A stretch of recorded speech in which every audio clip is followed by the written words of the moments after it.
आशीर्वाद यहाँ पर धरती के भगवान से। कुछ दिन आकर यहाँ रहो परिवार सहित आराम से। प्रवचन के अंतर्गत बात चल रही थी भगवान बनने की, और मैंने आपको बताया कि अड़ाई द्वीप के पंचविदेह क्षेत्र में तो कोई काल आड़ा आता नहीं है। वहाँ तो हमेशा ही मोक्ष जाते रहते हैं जीव, हमेशा ही भगवान बनते रहते हैं, क्योंकि करनी अच्छी है। सिर्फ भरत और ऐरावत क्षेत्र की बात आती है तो इस क्षेत्र में भी आप अपने विचारधाराओं को अच्छा रख सकते हो। यहाँ पर भगवान बनने की प्रक्रिया अभी भी चालू है। क्या आपके कर्म अच्छे हैं?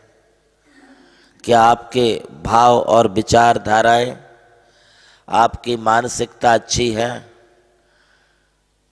यदि अच्छी है तो आज भी आप उन कर्म प्रकृतियों का आश्रय करके तीर्थंकर प्रकृति का बंध कर सकते हैं।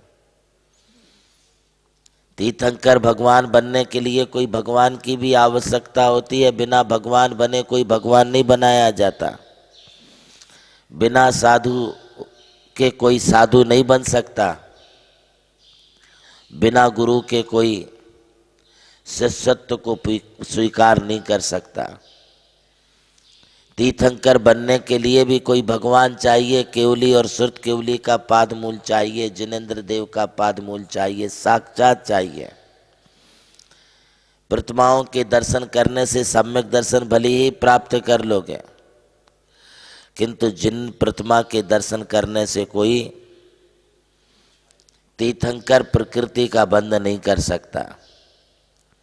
तीर्थंकर प्रकृति के बंद करने के लिए केवली भगवान ही होना चाहिए, साक्षात श्रुत केवली ही होना चाहिए।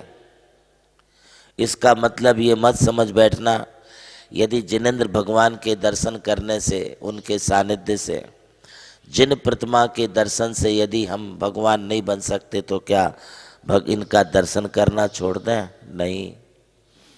ये जिनेंद्र भगवान की प्रतिमा के दर्शन करने से साक्षात तीर्थंकर बनने का रास्ता तुम्हारे लिए मिलेगा, क्योंकि सम्यक दर्शन मिल जाता है। बड़ी विशुद्धि आती है जिनेंद्र भगवान के दर्शन करने से, जिनेंद्र भगवान की पूजा सुनने से, जिनेंद्र भगवान का अभिषेक करने से, जिनेंद्र भगवान की प्रतिमा का प्रक्षाल करने से बड़ी शांति और बड़ी ही अपने लिए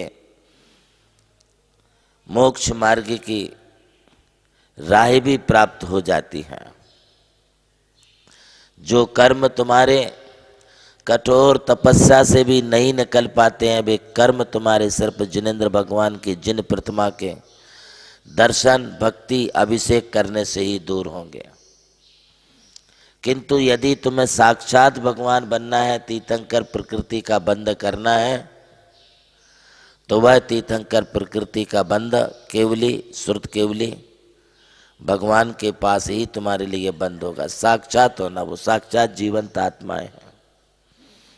एक जीवंत आत्मा दूसरे जीवंत आत्मा के लिए परमात्मा बना देती है। देखिए कितना बड़ा निमित्त, कितना बड़ा काम करता है। यदि साक्षात सम्मोषण लगा हो, वह चाहे किसी केवली भगवान का हो या किसी तीर्थंकर भगवान का हो, और सम्मोषण की चर्चा चल रही हो, सम्मोषण में जहाँ पर लाखों जीव जा रहे हो, यदि वहाँ पर तुम अपने विचार बिगाड़ोगे कि क्या रखा है वहाँ, सम्मोषण में जाने से अपने को क्या मिलेगा, जान दो ऐसा तो कई लोग बोलते रहते हैं। ऐसा बोलने वाला जीव सम्यक दृष्टि तो है ही नहीं, किंतु उसके भव्यत्व पर भी प्रश्न चिन्ह लगता है।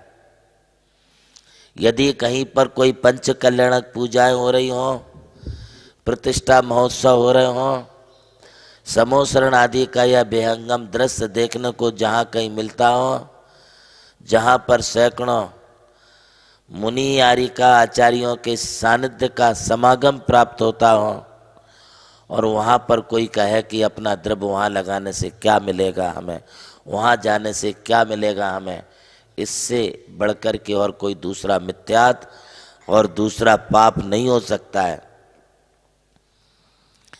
तुम जिनेंद्र भगवान के समोसरण में जाने से अपने को ही नहीं दूसरों को भी रोक रहे हो। अभी सद्बोध नहीं है, तुम किसी अहंकार में डूबे हो। मरीचि को भी ऐसा अहंकार आया था और वह अनंत काल तक इस अहंकार के कारण, मिथ्यात्व के कारण संसार में भ्रमण करता रहा, संसार में घूमता रहा। मैं आपको ऐसे कितने उदाहरण दूं। भाई होने का मतलब ये नहीं है कि तुम पारसनाथ नहीं बन सके तो कमट बन जाओ। कमट बनने वाले भाई भाई नहीं, बे भाई के दुश्मन होते हैं। अरे भाई तुम कमट मत बनो, पारसनाथ बनने की कोशिश करो। आज इतना ही। प्रभु श्री राम की जन्मभूमि अयोध्या रही और मोक्ष भूमि मांगी तुंगी। इसी यात्रा में उनके चरणों की रथ से पावन हुई ये भूमि राम टेकड़ी, जहां अनादि निधन महामंत्र नमोकार को समर्पित दिव्य तीर्थ का निर्माण हुआ। नमोकार तीर्थ जो स्थित है नासिक जिले की चांदवड़ तहसील के ग्राम मालसाने में, परम पूज्य गणाधिपति गणधराचार्य श्री कुंतु सागर जी महाराज के उत्तराधिकारी शिष्य परम पूज्य सारस्वताचार्य देवनंदी जी महाराज ने कई तीर्थों के जीर्णोद्धार के पश्चात एक ऐसे तीर्थ की परिकल्पना की कि जहां के दर्शन मात्र से ही जैन धर्म का ज्ञान हो सके, जिसके विशाल प्रांगण में प्रवेश करते ही दर्शन होते हैं विश्व के सबसे ऊंचे समोशरण के 108 फीट ऊंचा यह समोशरण बोलता हुआ समोशरण होगा, जो आधुनिक टेक्नोलॉजी पर आधारित होगा। इसकी परिक्रमा आप मिनी ट्रेन और नौका विहार के माध्यम से भी कर सकेंगे। समोशरण में भूतल पर कलिकुंड पार्श्वनाथ भगवान और पद्मावती माता के 24 स्वरूप विराजमान है। प्रथम तल पर चंद्र प्रभु भगवान की 32 फीट ऊंची अति मनोहर पद्मासन प्रतिमा विराजमान है। विश्व के सबसे ऊंचे पंच परमेष्टि के 51 और 31 फीट की प्रतिमाएं भी यहाँ पर स्थित हैं। साथ ही जैनागम के महान गुरुओं को समर्पित अति सुंदर गुरु मंदिर है। ध्यान कक्ष, ग्रंथालय, संत भवन, 22,000 स्क्वायर फीट का विशाल पिलरलेस हॉल और 200 से अधिक कमरों की धर्मशाला, भोजनशाला, समाज जन हेतु कम खर्च में मांगलिक आयोजन के लिए मंगल कार्यालय और आगामी योजना में है जैन नॉलेज सिटी। और इस भूमि पर आकर आपको अनुभव होगा नमोकार केवल एक तीर्थ नहीं, एक दिव्य अनुभूति है। वो अनुभूति आपकी भी प्रतीक्षा में है। अरे लूट लो आशीर्वाद यहाँ पर धरती के भगवान से, कुछ दिन आकर यहाँ रहो परिवार सहित आराम से।